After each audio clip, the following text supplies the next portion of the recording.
As you can imagine, we end up having to file our chains a lot.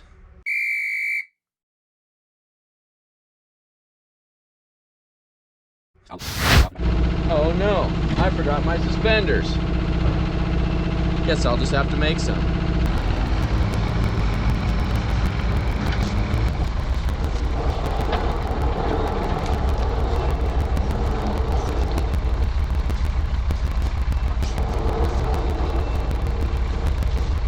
There we go, multi-purpose.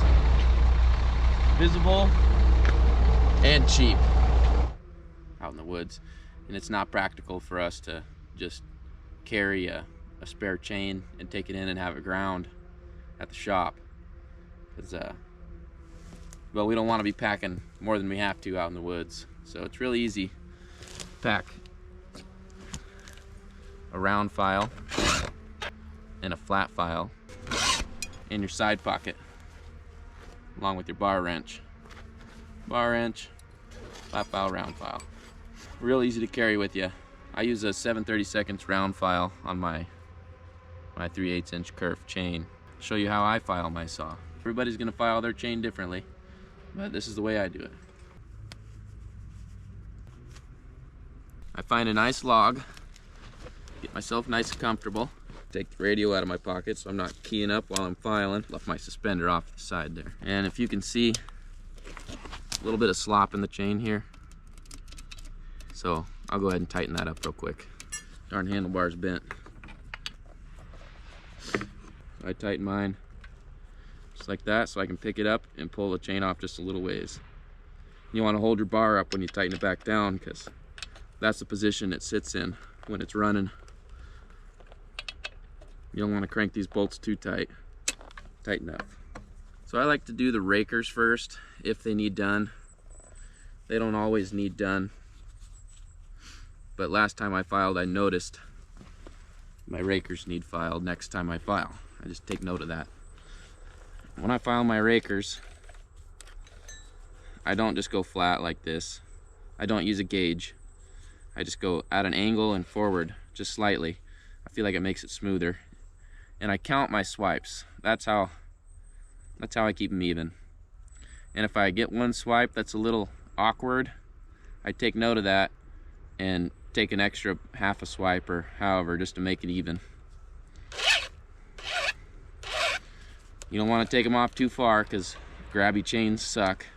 So I just did 3.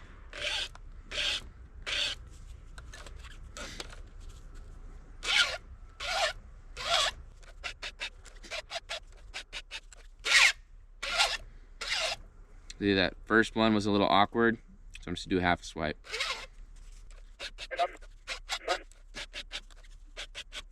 Here's something else I'll show you. You see, each tooth goes its own direction. Angle that way, angle to the left. So if I'm filing this one, got an angle going that way, that's the angle I'm gonna flat file at.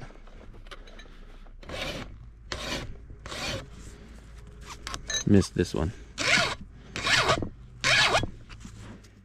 That one had an awkward one there.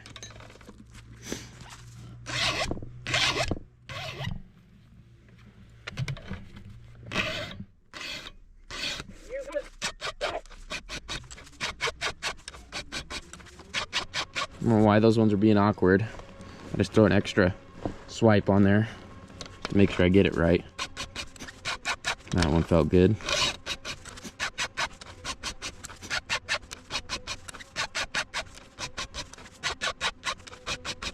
Oop, that one's done.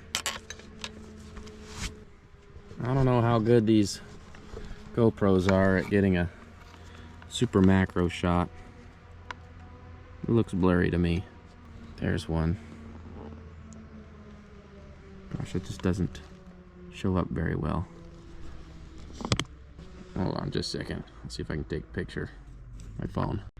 There we go. We can tell how dull that is.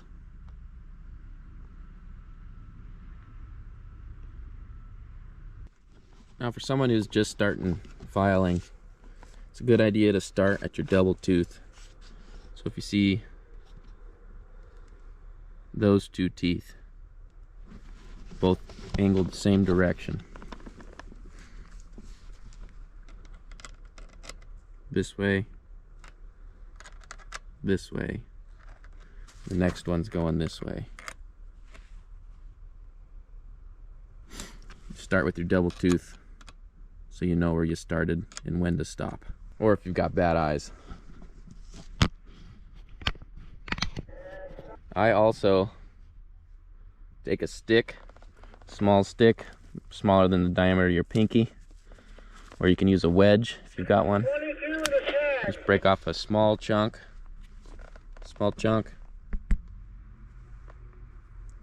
and I pinch it in underneath the bar. That helps hold it so that it doesn't wobble as much. Gives you a sturdier surface to file on. We'll start on our double tooth, get comfortable.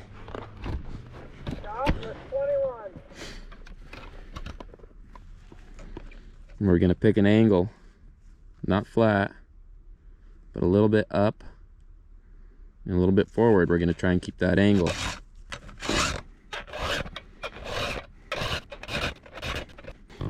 You probably can't see it with this camera, but I'll see if I can take a picture. But you can see it's so sharp, like an edge of a knife, that it's starting to peel the edge off there. So you know that that's sharp.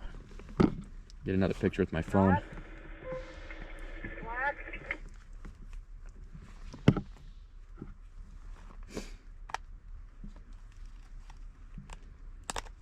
Still wearing my cool suspenders. So we started at the double tooth, got the first one, get the second one. I don't count my swipes on these. I just go till they're sharp. But I do try and keep them all the same depth. So you start getting different sized teeth, you'll start cutting circles. I also try and keep the same angle each direction. Tap the file to get rid of the chips, metal shavings that are stuck in the file. Just go till she starts peeling, and I know it's sharp as can be.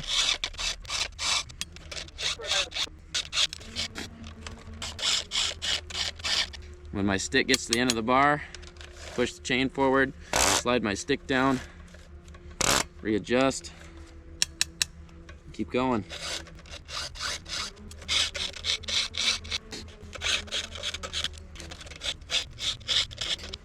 If you're a timber faller and you're watching this, I suggest that you pick up filing by hand rather than buying spare chains and taking them to a saw shop and having them ground. Reason being, it gives you some time to take a quick break, change your mental attitude for a second, and do something besides pack that saw around and be scared for your life. It gives you that a little bit of a reset during the day. And I feel like it helps you feel better and be a better cutter. Now, if you get paid by the hour to cut, by all means, be faster and change your chain. I don't want to pay you to sit there and hand file for half an hour if you're not good at it.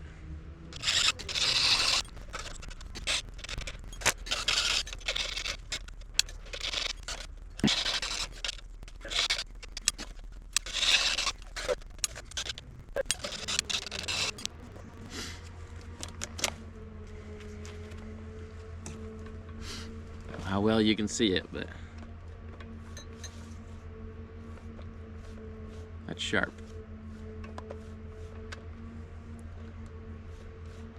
If you can see the metal peeling off of there, you know that's sharp. Those are the ones you want to be careful with when you're packing them.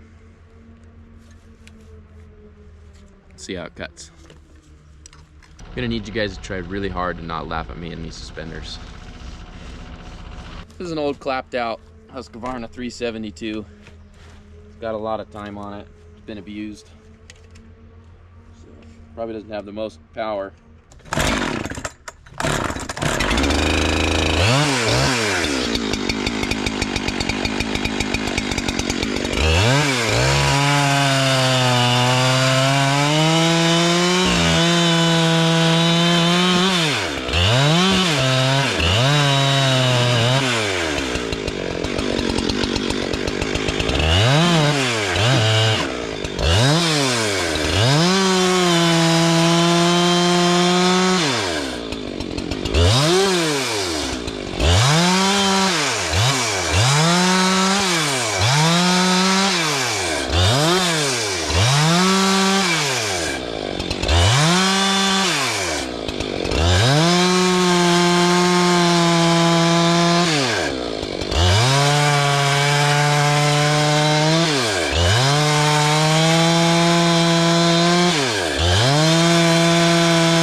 Good and sharp.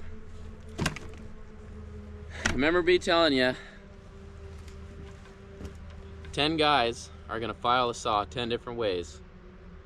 So you just find what works for you. This works for me.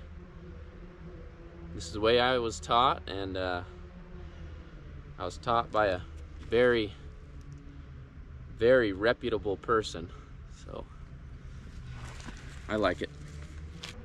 Still like the suspenders.